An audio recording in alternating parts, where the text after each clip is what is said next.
Праймерис. Бірінші кезең өтті. 11 мыңға жуық үміткер тіркелді. Олардың арасында Жүрсін Ерман, Айман Мусахаджаева, Бахтияр Артаев, Тұрсынбек Қабатов, Жансай Абдумалик, Ольга Рыпакова, Айбек Қалиев, Мейіржан Турибаев. Кандидаттар қатарында 63% ер азамат, 37%-ға жуық әйелдер бар. Партияшілік сайлауда 30%-ға жуық жастар бағын сынап көрмек. Тіркелген үміткерлердің орта жасы 43-те.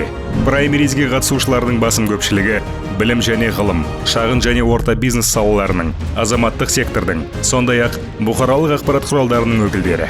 Праймериз көп балалы аналардың, мүмкіндігі шектеулі жандардың, қандастарымыздың ел тағдырына қатысты мәселелердің шешілуіне білек сыбана атсалысуына жол ашады. Әсіресе өзін-өзі ұсынған азаматтардың белсенділігін айрықша атап өту керек.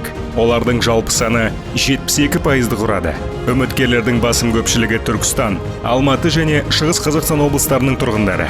Бүгінгі таңда бір депутаттық орынға 18 адамға дейін үміткер бар.